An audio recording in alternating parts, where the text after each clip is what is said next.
Hello risers, तो welcome back to the channel. इस कहानी की शुरुआत में हमारी फीमेल लीड को देख पाते हैं जिसकी अचानक से नोवेल के अंदर आँख खुलती है। वो तो खुद को नोवेल के अंदर देखकर कम्प्लीटली शॉक थी, क्योंकि वो अपने आप से कहती है कि मैं तो अभी नोवेल पढ़ रही थी, तो मैं इस नोवेल के अंदर ही कैसे आ गई। अभी प्रिंसेस जाओ को बताया जाता है कि उसके सामने जो लड़का है उसको टॉर्चर करना पड़ेगा। अगर उसने ऐसा नहीं करा तो प्रिंसेस टिंग उसे छोड़ेगी नहीं। प्रिंसेस जाओ तो मन के अंदर कहती है कि आखिर मैं एक इंसान को बिना मतलब टॉर्चर कैसे कर सकती हूँ। मैं इतने भी ज्यादा क्रूर नहीं हूँ। लेकिन बाहर कुछ मेड्स थी और उन्होंने वहाँ पर पर्दा लगा रखा था। इस वजह से प्रिंसेस जाओ डिसाइड करती है कि वो नकली में सुफेंग को मारेगी। वो चाबुक चलाती तो है लेकिन वो सुफेंग को नहीं मारती, बस ऐसा दिखाती है कि वो सुफेंग को मार रही है। जिसके साथ ही प्रिंसेस तो अपने मेड्स को हुक्म देती है कि वो सुफेंग को ले जाकर बाहर फेंक दे। अब वो मेड्स तो बिल्कुल ऐसा ही करती है, सुफेंग को उठाकर बाहर फेंक देती है। जिसके साथ ही प्रिंसेस तो अपने मेड्स से कहती है कि उनका काम पूरा हो चुका है, वो जा सकती हैं। और हम सुफेंग को देख पाते हैं जो कि उस जगह से उठकर इंजर्ड हालत के अंदर ही वहाँ से चला जाता है। जिसके साथ ही प्रिंसेस को तो उसकी काफी ज्यादा फिक्र होने लग जाती है। वो कहने लग जाती है कि इतनी ठंडी रात में वो कहाँ पर जाएगा। प्रिंसेस तो उसे हर जगह पर ढूंढने लग जाती है, लेकिन तभी सुफेंग उसके सामने आ जाता है और प्रिंसेस से कहता है कि क्या तुम मुझे मारना चाहती हो। प्रिंसेस आगे कुछ बोलती उससे पहले ही सुफेंग तो उसके ऊपर ही बेहोश हो जाता है। इस वजह से प्रिंसेस को ही उसको उसकी जगह पर वापस लेकर आना पड़ता है। इतना कम नहीं था, प्रिंसेस तो उसकी रात को काफी ज्यादा केयर भी करती है क्योंकि उसको काफी ज्यादा चोट आई थी। मॉर्निंग उठने पर सुफेंग अपने असिस्टेंट से कहता है कि मुझे प्रिंसेस डिंग से बदला तो लेना है, साथ में उस प्रिंसेस से भी लेना है जिसने मुझे रात को। वो इतना बोलता है कि तभी उसे याद आता है कि रात को तो उस दूसरे प्रिंसेस ने उसे जरा सा भी बुली नहीं करा था, उसे जरा सा भी नहीं मारा था। इस वजह से सुफेंग अपने असिस्टेंट से कहता है कि तुम उस दूसरी प्रिंसेस को बिल्कुल भी नुकसान मत पहुंचाना। वही हम प्रिंसेस जाओ को देख पाते हैं जो कि अपने बिस्तर पर लेट गई थी क्योंकि उसने पूरी रात सुफेंग की मदद जो करी थी, उसकी केयर जो करी थी। तभी प्रिंसेस को नोवेल के सिस्टम की आवाज आती है जो कि प्रिंसेस को बता रहा था कि सुफेंग इस नोवेल का विलेन है, तुमने उसे खत्म क्यों नहीं करा। प्रिंसेस जाओ यहाँ पर सिस्टम से कहती है कि क्या पुसिंग को मारना जरूरी है। नोवेल की वॉइस प्रिंसेस जाओ से कहती है कि अगर तुम सुफेंग की डार्कनिंग वैल्यू को स्टेबलाइज कर सकती हो तो तुम्हें उसे मारने की जरूरत नहीं है। प्रिंसेस कहती है कि ठीक है, मैं ऐसा ही करूंगी क्योंकि मैं किसी को मार नहीं सकती। अब जब प्रिंसेस सो रही थी तभी इस नोवेल की जो वॉइस थी वो एक ह्यूमन बॉडी के रूप में प्रिंसेस के पास आ जाती है। अब जैसे ही प्रिंसेस की आँख खुलती है वो तो अपने सामने इस व्हाइट बालों वाली लड़की को देखकर थोड़ी सी डर जाती है, लेकिन फिर ये लड़की बताती कि मैं नोवेल का सिस्टम हूँ जिसकी वॉइस अब तक तुम्हें सुनाई दे रही थी। सिस्टम प्रिंसेस से कहती है कि बाहर प्रिंसेस डिंग सुफेंग को काफी ज्यादा बुली कर रही है, उसे मार रही है, तुम्हें जल्दी से वहाँ पर जाकर उसे बचाना चाहिए। वही हम प्रिंसेस डिंग को देख पाते हैं जो कि अपने एक गार्ड से सुफेंग को काफी ज्यादा पिटवा रही थी। अब तभी यहाँ पर प्रिंसेस जाओ भी सुफेंग को बचाने के लिए आ जाती है, लेकिन प्रिंसेस डिंग तो अपनी कुछ मेड से कहकर उन्हें पकड़वा देती है। लेकिन कैसे तो प्रिंसेस खुद को छुड़ाती है, सुफेंग को कैसे तो बचाती है और सुफेंग को अपने साथ ले जाती है। अब इतना कम नहीं था, नेक्स्ट डे प्रिंसेस जाओ तो सुफेंग के लिए काफी अच्छा खाना भी बनाती है, लेकिन सुफेंग और उसके असिस्टेंट को अब भी प्रिंसेस जाओ के ऊपर जरा सा भी विश्वास नहीं था, जरा सा ही भरोसा नहीं था। सुफेंग तो अपने पास से एक पतला सा तार निकालता है जो कि प्रिंसेस जाओ देख लेती है और उसके हाथ से लेकर उसे कहती है कि क्या ये कपड़े सुखाने के लिए, क्या तुम इससे मेरा गला दबाने वाले थे। वो तो ये चीज मजाक में बोलती है और वो सुफेंग को देखकर उसके लिए खाना लगाने लग जाती है। वही सुफेंग तो मन के अंदर कह रहा था कि ये लड़की इतनी ज्यादा बेवकूफ कैसे हो सकती है। अब यहाँ पर प्रिंसेस जाओ खाना तो सुफेंग के लिए लेकर आई थी, लेकिन सुफेंग तो सिर्फ देखता रह जाता है और प्रिंसेस जाओ उस खाने को पूरा चट कर जाती है। अब इसके साथ ही प्रिंसेस जाओ तो सुफेंग से कहती है कि अब खाना खा लिया है तो तुम्हारी चोट पर मैं दवाई लगा दूं क्या। पहले तो सुफेंग मना करता है लेकिन फिर वो हाँ कह देता है, लेकिन सुफेंग को दर्द हो रहा था, इस वजह से वो प्रिंसेस जाओ से मना करता है और वहाँ से उठकर भागने लग जाता है और प्रिंसेस जाओ उसके पीछे भाग रही थी। अब हम नेक्स्ट डे का सीन देख पाते हैं जब सुफेंग प्रिंसेस जाओ के साथ कहीं पर जा रहा था तो उसका असिस्टेंट उससे कहता है कि आपका चेहरा काफी ज्यादा लाल हो रहा है। सुफेंग कहता है कि वो आज गर्मी बहुत है ना, इस वजह से लाल हो रहा है, जबकि वो ये नहीं बताता वो ब्लश कर रहा था। इसके साथ ही हम रात का वक्त देख पाते हैं सुफेंग अपने बिस्तर पर लेटा लेटा सोच रहा था कि आखिर ये प्रिंसेस जाओ मुझसे क्या चाहती है, आखिर ये मेरे साथ इतना अच्छा बिहेव क्यों कर रही है। तभी उसका असिस्टेंट उसके पास आता है और कहता है कि प्रिंसेस जाओ के रूम में कुछ बंदे घुस गए हैं। इस वजह से सुफेंग जल्दी से प्रिंसेस जाओ के रूम के अंदर आ जाता है है। वो बंदे प्रिंसेस जाओ को मारते उससे पहले ही सुफेंग यहाँ पर आकर सबको निपटा देता है। अब सुफेंग ने प्रिंसेस जाओ को बचाया था, इस वजह से प्रिंसेस जाओ तो तुरंत ही जाकर उसके गले लग जाती है। अब प्रिंसेस को ऐसे गले लगता देख सुफेंग तो कम्प्लीटली शॉक था,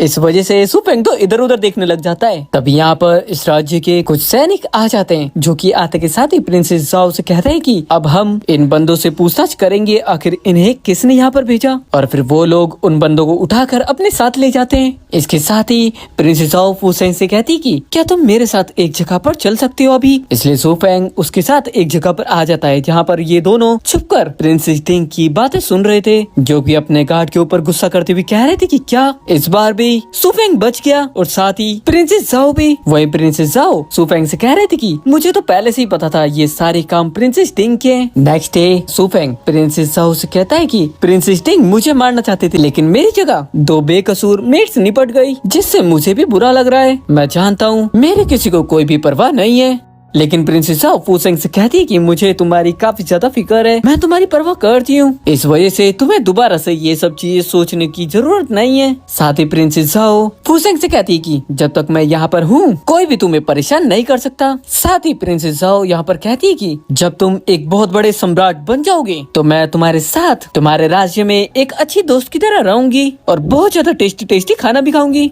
हम साथ में बहुत अच्छे से रहेंगे। तभी सिस्टम गर्ल प्रिंसेस जाओ से कहती है कि अब सुफेंग की डार्कनेस वैल्यू 100 से घटकर 60 हो गई है, ये काफी अच्छा है। तभी यहाँ पर एक मेड आकर प्रिंसेस जाओ और फुसेंग से कहती है कि आपको रात को महल के अंदर खाने के लिए बुलाया गया है। अब रात को प्रिंसेस और फुसेंग खाने के लिए पहुँच जाते हैं, जहाँ पर प्रिंसेस सबसे पहले ही खाना शुरू कर देती है और किंग तो लगातार उसे देखे जा रहा था, इस वजह से जाओ तो मन के अंदर कह रही थी कि ये किंग मुझे क्यों देखे जा रहा है। तभी सिस्टम गर्ल जाओ को बताती है कि फुसेंग की डार्कनेस वैल्यू 60 से बढ़कर 85 हो गई है। तभी जाओ को याद आता है कि उसके पास कुछ कैंडल्स रखी हुई है और कैंडल से सुफेंग काफी ज्यादा पागल सा होने लग जाता है, क्योंकि उसकी कैंडल के साथ बहुत पुरानी और खराब यादें जुड़ी हुई थी। इसलिए सुफेंग अपनी खराब हालत में बाहर की तरफ आ जाता है और जाओ भी उसे ढूंढती हुई बाहर की तरफ आ जाती है। जाओ सुफेंग से कह रहे थे कि तुम्हें घबराने की जरूरत नहीं है, लेकिन सुफेंग तो काफी ज्यादा फ्रस्ट्रेटेड था, इस वजह से वो जाओ को दूर भुड़का कर वहाँ से भाग जाता है। अब यहाँ पर प्रिंसेस जाओ सिस्टम गर्ल से पूछती कि आखिर सुफेंग कैंडल से इतना ज्यादा डरता क्यों है, तो सिस्टम उसे पास्ट की स्टोरी बताने लग जाती है, जहाँ पर सुफेंग का एक साथी था जिसे प्रिंसेस टिंग ने एक दिन अपने पास बुलाया था, क्योंकि उसे पढ़ने का काफी ज्यादा शौक था और इस वजह से बुक पढ़ने के लिए वो प्रिंसेस टिंग के साथ चला गया था। लेकिन वहाँ पर प्रिंसेस टिंग ने उसके ऊपर ये इल्जाम लगा दिया था कि उसकी कोई तो कीमती चीज खो गई है और वो जरूर सुफेंग के साथी ने चुराई है। और इसी वजह से प्रिंसेस ने सुफेंग के साथी को काफी ज्यादा मारा भी था। जब सुफेंग प्रिंसेस टिंग के पास जाकर काफी ज्यादा रिक्वेस्ट कर रहा था, तो प्रिंसेस टिंग ने तो उसकी भी एक फिंगर को कट कर दिया था और इतना कम नहीं था, उसे एक कैंडल वाले रूम में बंद कर दिया था, जहाँ पर लाइट नहीं थी, ओनली कैंडल्स थी। ये सब चीज जानने के बाद तो प्रिंसेस जाओ को सुफेंग की और भी ज्यादा फिक्र होने लग जाती है और वो बहुत ज्यादा घबराती हुई सुफेंग के पास भागती है, जो कि एक बंद अंधेरे रूम के अंदर कोने में डरा हुआ बैठा था। प्रिंसेस जाओ तो उसके पास जाकर उसे सीधा हक कर लेती है और उससे कहती है कि तुम्हें परेशान होने की जरूरत नहीं है, अब तुम्हें दोबारा से कोई भी बुली नहीं करेगा। यहाँ पर सुफेंग प्रिंसेस जाओ से कहता है कि मैं हर मुसीबत की प्रॉब्लम होता हूँ, मेरी वजह से मेरी मॉम भी नहीं बच पाई और मेरी ग्रेट ट्यूटर वो भी मेरी वजह से ही मारी गई, मैं सभी के लिए काफी ज्यादा बुरा हूँ, खत्म तो मुझे हो जाना चाहिए। लेकिन प्रिंसेस जाओ सुफेंग से कहती है कि तुम्हारी इसमें कोई भी गलती नहीं है, जिसके बाद सुफेंग प्रिंसेस से कहता है कि मैंने तो तुम्हें भी काफी तेज दूर बुड़का दिया था, तुम्हें भी काफी ज्यादा चोट लग गई होगी। जिसके साथ ही सुफेंग तो प्रिंसेस जाओ के हाथ पर जो चोट लगी थी उसके ऊपर दवाई लगाने लग जाता है और प्रिंसेस जाओ उसे देखती हुई उसके बिल्कुल क्लोज चली जाती है और उसे किस कर लेती है। और फिर जैसे ही वो थोड़ी सी होश में आती है वो कहती है कि मुझे अब सोने के लिए जाना चाहिए और वो तो फटाफट से वहाँ से भाग जाती है। अब हम नेक्स्ट डे का सीन देख पाते हैं। सुफेंग का गार्ड सुफेंग के पास आता है और उसे बताता है कि प्रिंसेस टिंग की शादी वेस्ट रीजन के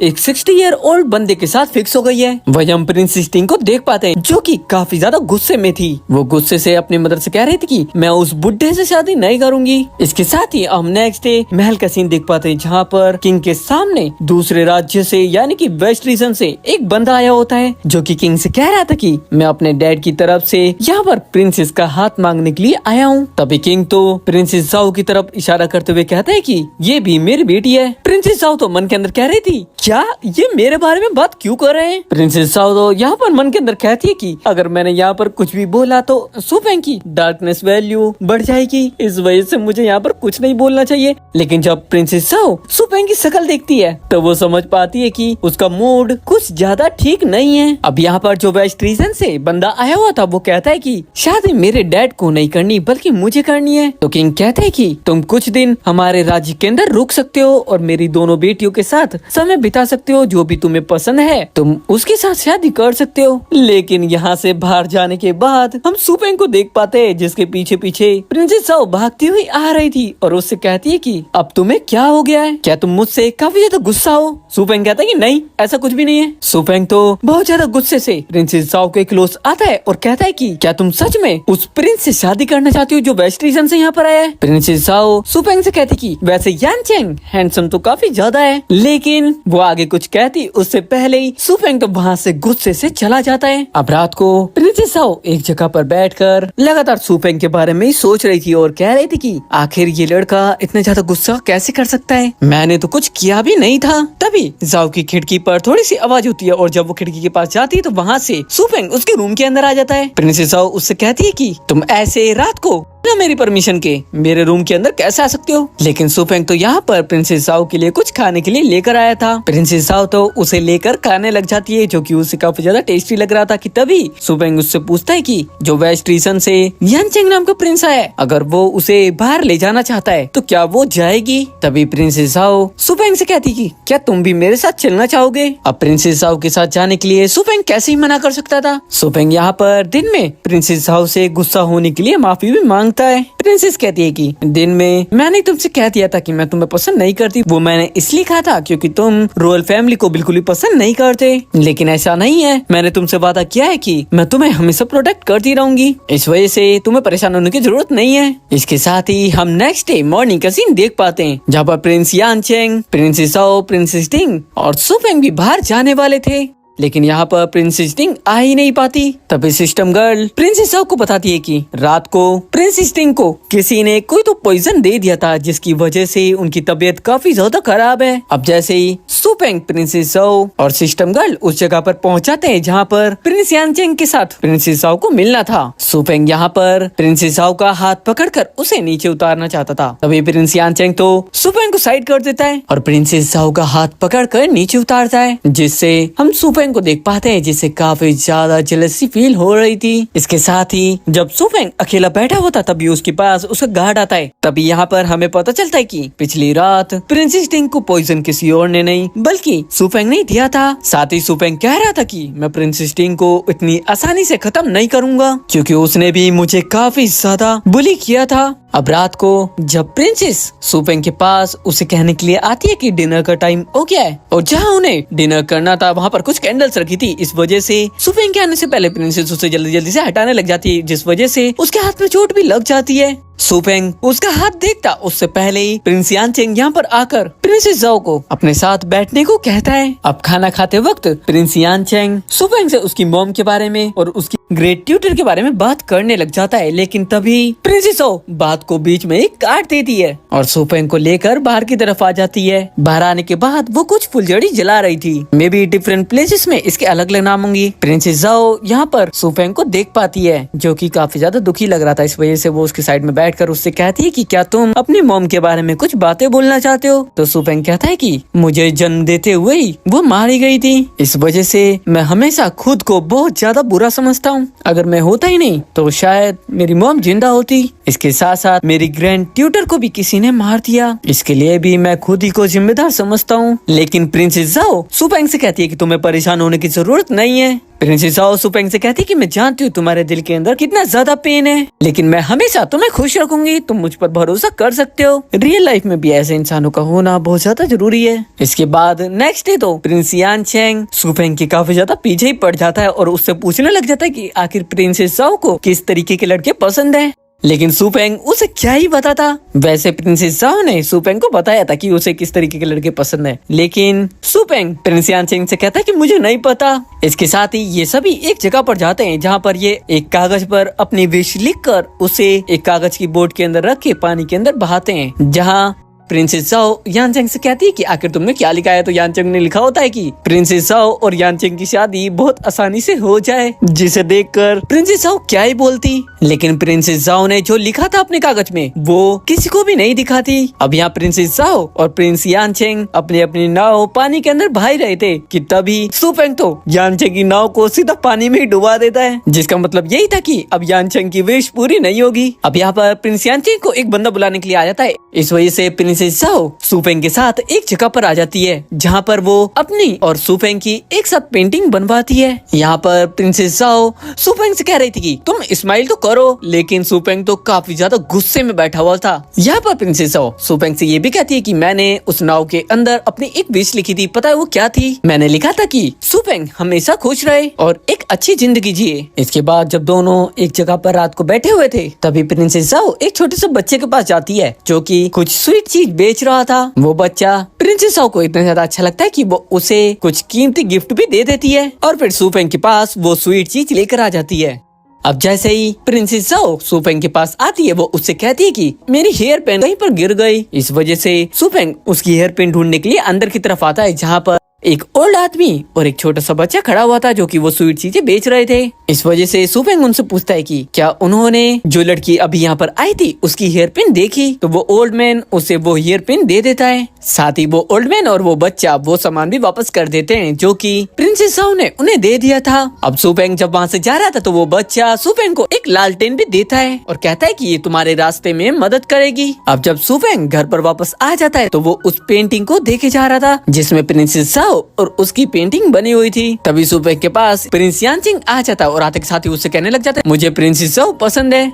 यहाँ पर सुपेंग को गुस्सा तो काफी ज्यादा आ रहा था। अब गुस्से से सुपेंग तो जहाँ पर बैठा था वहीं पर आकर वापस से बैठ जाता है। तभी उसका गार्ड उसके सामने आता है और उससे कहता है कि क्या तुम सच में प्रिंसेस जाओ को पसंद करते हो? तो सुपेंग कहता है कि हाँ मैं उसे बहुत ज्यादा पसंद करता हूँ, लेकिन इसका मतलब ये नहीं है कि वो मुझसे शादी करे, वो किसी से भी शादी करे लेकिन वो खुश रहे। इसी के साथ हम नेक्स्ट डे का सीन देख पाते हैं जहाँ पर महल में सभी को बुलाया जाता है और साथ ही प्रिंस यानचेंग को भी बुलाया जाता है। और यहाँ पर प्रिंस यानचेंग प्रिंसेस के काफी ज्यादा क्लोज हो रहा था। वो तो उसे बार बार खाने को पूछे जा रहा था और वो उसके साइड में भी बैठा था और वहीं दूर सुपेंग भी बैठा हुआ था जो कि इन दोनों को साथ में इस तरीके से देखता है तो उसे तो काफी ज्यादा जेलसी फील हो रही थी। तभी सिस्टम गर्ल प्रिंसेस जाओ को बताती है कि सुपेंग की डार्कनेस वैल्यू 60 से 65 हो चुकी है, 5% बढ़ चुकी है। प्रिंसेस जाओ कहती है कि मैंने तो अभी ऐसा कुछ भी नहीं करा जिसकी वजह से उसे गुस्सा है, फिर उसकी डार्कनेस वैल्यू इतनी ज्यादा कैसे बढ़ रही है? अभी प्रिंसेस जाओ तो सुपेंग पर ज्यादा ध्यान नहीं देती और वापस से यानचेंग से बातें करने लग जाती। तभी सिस्टम गर्ल प्रिंसेस जाओ से कहती कि अब तो 65 से डार्कनेस वैल्यू 70% बढ़ चुकी है। प्रिंसेस जाओ मन के अंदर कहती कि अब मैंने ऐसा क्या कर दिया? अब प्रिंसेस जाओ तो सीधा खड़ी होकर सुपेंग के पास चली जाती है। वो तो उसका हाथ पकड़कर एक जगह पर लाकर उससे पूछती है कि आखिर तुम्हें हुआ क्या है? तो सुपेंग प्रिंसेस जाओ से कहता है कि तुम मेरे सामने बैठकर लगातार यानचेंग से बातें करी जा रही हो और तुमने जब से मुझसे एक भी बार बात नहीं करी। यहाँ पर प्रिंसेस जाओ सुपेंग से कहती कि मैंने तुमसे बात नहीं करी लेकिन मैं तुम्हारे लिए कुछ चीज लेकर आई हूँ और वो उसके लिए कुछ खाने को लेकर आई थी। तभी प्रिंस वहाँ पर आकर गेट बजाने लग जाता है लेकिन सुपेंग प्रिंसेस जाओ को गेट खोलने ही नहीं देता। इस वजह से प्रिंस यानचेंग वहाँ से चला जाता है। सुपेंग प्रिंसेस जाओ से कहता है कि तुम मुझसे इतनी ज्यादा प्यार से बात क्यों करती हो? तो प्रिंसेस जाओ कहती है कि वो तो बस मेरा दोस्त है। अब यहाँ से दोनों वापस से अपनी जगह पर आकर बैठ जाते हैं जहाँ पर सिस्टम गर्ल प्रिंसेस जाओ से कहती है कि आखिर तुमने ऐसा क्या किया है कि उसकी डार्कनेस वैल्यू 70% से 60% आ गई है? प्रिंसेस जाओ कहती है कि मैंने तो बस उससे ये कहा है कि हम दोनों साथ में आज रात मून देखेंगे, जिसके साथ ही हम रात का वक्त देख पाते हैं जहाँ पर सुपेंग जब प्रिंसेस जाओ से मिलने के लिए आता है तो वो उसके लिए कुछ खाने को लेकर आया था क्योंकि उसे वो चीज काफी ज्यादा पसंद थी जो सुपेंग लेकर आया था। यहाँ पर प्रिंसेस जाओ खुश होकर सुपेंग से कहती है कि जो भी लड़की तुम्हारी वाइफ बनेगी वो तो काफी ज्यादा खुश होगी। अब यहाँ पर सुपेंग अचानक से प्रिंसेस जाओ से पूछ लेता है कि क्या तुम यानचेंग को पसंद करती हो? प्रिंसेस जाओ कहती कि नहीं मैं उसे पसंद नहीं करती और मैं उससे शादी करने वाली भी नहीं हूँ। जिसके साथ ही प्रिंसेस जाओ सुपेंग से कहती कि अगर तुम यहाँ के सम्राट बन जाती हो तो मैं तुम्हारी एक फॉलोवर जरूर बनूंगी। दरअसल प्रिंसेस जाओ इनडायरेक्टली सुपेंग से कह रही थी कि वो उसके साथ रहेगी। यहाँ पर यानचेंग प्रिंसेस जाओ को एली कह के बुला रहा था।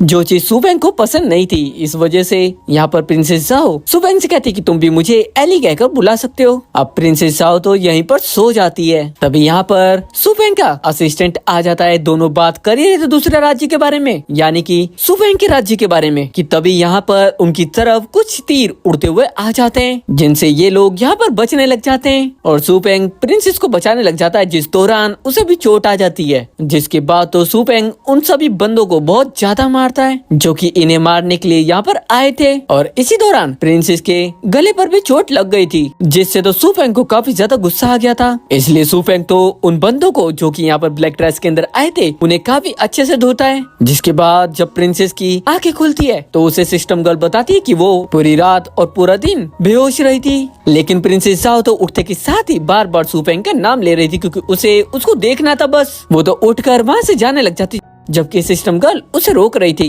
कि तभी वहाँ पर सुफेंग पहुँच जाता है और सुफेंग को देखते के साथ ही प्रिंसेस तो जाकर उसे हक कर लेती है और रोते हुए सुफेंग से कहने लग जाती कि क्या तुम ठीक हो। सुफेंग कहता है कि मैं बिल्कुल ठीक हूँ। प्रिंसेस जाओ तो रोते हुए कहने लग जाती है कि तुम मेरे लिए इस तरीके से अपनी जान खतरे में नहीं डालोगे आगे से। सुफेंग तो प्रिंसेस जाओ से कहता है कि वो अपना ध्यान रखे और अच्छे से मेडिसिन ले, इतने उसे भी कुछ काम कंप्लीट करना है। जिसके साथ ही सुफेंग अपने असिस्टेंट के पास आ जाता है। उसका असिस्टेंट उसे बताता है कि जितने भी लोग उन्हें मारने के लिए आए थे उन्हें किसी और ने नहीं बल्कि मैजिस्ट्री ने भेजा था। सुफेंग कहता है कि अगर ऐसा है तो मेरा भी वहाँ पर एक आदमी है, मैं अब उन्हें छोड़ने वाला नहीं हूँ। इसके साथ ही सुफेंग प्रिंस यानचेंग के पास आ जाता है उससे कुछ बात करने के लिए। दरअसल यहाँ पर सुफेंग आते के साथ ही प्रिंस यानचेंग से कहता है कि तुम प्रिंसेस जाओ को अपनी अडॉप्टेड सिस्टर के रूप में अपनाओ। प्रिंस को तो इससे काफी ज्यादा गुस्सा आ जाता है। वो तो सुफेंग से कहता है कि तुम्हें पता भी है मैं प्रिंसेस जाओ को काफी ज्यादा पसंद करता हूँ। यहाँ पर सुफेंग प्रिंस यानचेंग से कहता है कि अगर तुम प्रिंसेस को अपनी अडॉप्टेड सिस्टर बनाओगे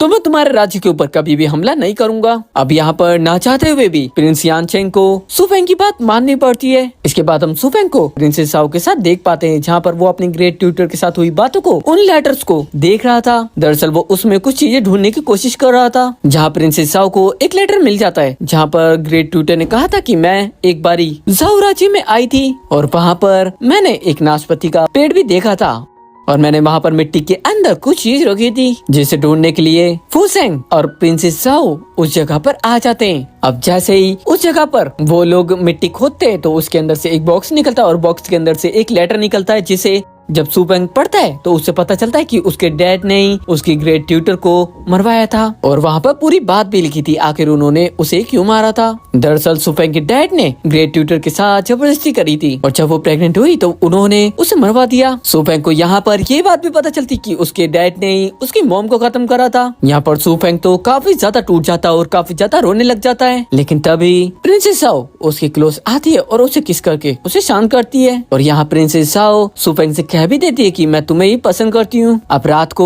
जब सुफेंग और प्रिंसेस जाओ एक जगह से जा रहे थे तभी उनके सामने एक बंदा आ जाता है, जो कि पहले तो इनके ऊपर हमला करना चाहता था, लेकिन सुफेंग उसके चाकू को दूर फेंक देता है, जिससे वो बंदा रोते हुए इन दोनों से कहने लग जाता है कि मैं और कुछ रेफ्यूजीज यहाँ पर फंसे हुए हैं, प्लीज हमारी हेल्प करो। इस वजह से प्रिंसेस जाओ और सुफेंग उस जगह पर आ जाता है जहाँ पर कुछ रेफ्यूजीज फंसे हुए थे। यहाँ आने के बाद प्रिंसेस जाओ उसके पास जो भी कीमती सामान था उन रेफ्यूजीज में बांट देती है, ताकि वो फ्यूचर में अपना ख्याल रख सके, अपनी हालत को सुधार सके। अब जब दोनों यहाँ पर बैठकर रेफ्यूजीज से बात कर रहे थे तभी एक बंदा आकर कुछ पानी सुफेंग के ऊपर गिरा देता है। सुफेंग फिर कपड़े खोलकर वहाँ पर डाल देता है। अब नेक्स्ट डे प्रिंस यानचेंग का यहाँ से जाने का वक्त भी हो चुका था। वहीं दूसरी तरफ सुफेंग को बुलाने के लिए एक मेड आती है, जो कि उससे कहती है कि प्रिंस स्टिंग ने उसे अपने पास बुलाया है। अब जैसे ही सुफेंग प्रिंस स्टिंग के पास जाता है, प्रिंस स्टिंग सुफेंग से कहती है कि मुझे सब पता है कि मेरी बहन एक नकली प्रिंसेस बनी हुई है यहाँ पर और तुम उससे काफी ज्यादा प्यार करते हो। साथ ही प्रिंस स्टिंग सुफेंग से कहती है कि वैसे देखने में तो तुम भी काफी ज्यादा हैंडसम हो। और ये कहकर प्रिंस स्टिंग तो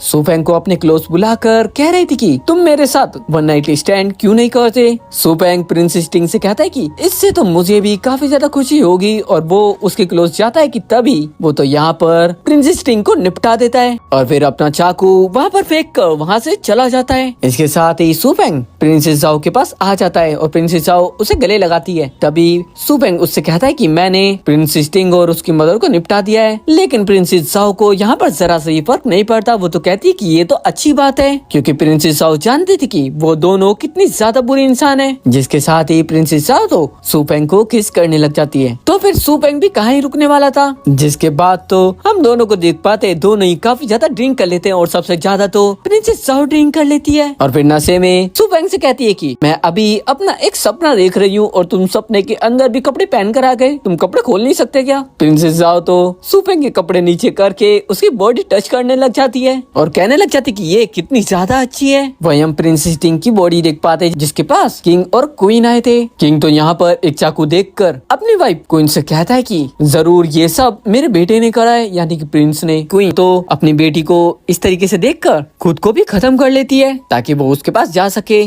और अब किंग को ना चाहते हुए भी अपने बेटे को सजा देनी पड़ती है क्योंकि उसका चाकू जो मिला था वहाँ पर, जबकि किंग का बेटा उससे कह रहा था कि मैंने ऐसा कुछ भी नहीं करा। वही सुपेंग प्रिंसेस जाओ से कहता है कि मैं तुमसे शादी करना चाहता हूँ, इस वजह से हमें किंग के पास जाना चाहिए। और दोनों किंग के पास आ जाते हैं और किंग को यहाँ पर आने के बाद सारी सच्चाई भी बता देते हैं। और प्रिंसेस जाओ भी अपनी सच्चाई बता देते कि मैं यहाँ की कोई रियल प्रिंसेस नहीं हूँ। साथ ही यहाँ पर फूसेंग कहता है कि मैं दूसरे राज्य से यहाँ पर आ रखा हूँ और यहाँ पर अब तो तुम्हारी बेटी भी नहीं बची और तुम्हारी मॉम भी नहीं बची और तुमने अपने बेटे को सजा दे दी। इस राज्य पर कब्जा करना तो काफी ज्यादा आसान होगा, लेकिन मैं ऐसा करना नहीं चाहता। मैं तो सिर्फ प्रिंसेस जाओ से शादी करना चाहता हूँ। इस वजह से ना चाहते हुए भी किंग को सुपेंग की बात माननी पड़ती है। इसी के साथ नेक्स्ट डे सुपेंग प्रिंसेस जाओ को लेकर अपने राज्य में आ जाता है, जहाँ पर इन दोनों का वेलकम करने के लिए सुपेंग के डैड खुद आए हुए थे। यहाँ पर आते के साथ ही फूसेंग के डैड तो फूसेंग को काफी ज्यादा बुली करने लग जाते हैं क्योंकि वो अपने ही बेटे को बिल्कुल भी पसंद नहीं करते थे। उन्हें तो सिर्फ अपनी राजगद्दी से मतलब था।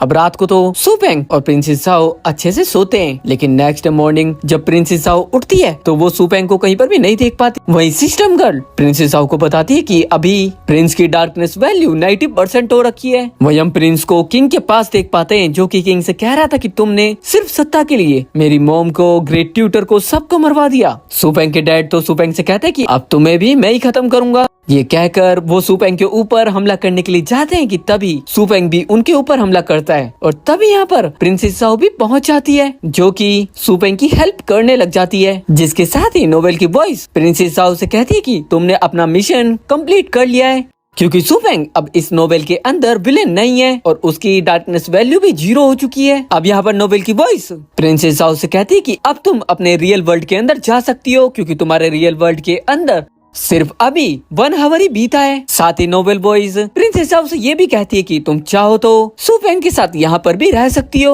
और प्रिंसेस जाओ तो यहाँ पर सुपेंग के साथ रहने का डिसाइड करती है, जिसके साथ ही सुपेंग इस राज्य का सम्राट भी बन जाता है, यानी यहाँ का किंग बन जाता है, जो कि बहुत पहले प्रिंसेस जाओ ने उसे कहा था कि जब वो सम्राट बन जाएगा तो वो उसके साथ रहेगी। और अब प्रिंसेस जाओ उसके साथ थी। अब इसी हैप्पी एंडिंग के साथ ही ड्रामा यहाँ पर खत्म हो जाता है। तो जान से पहले चैनल को सब्सक्राइब, वीडियो को शेयर जरूर से कर देना।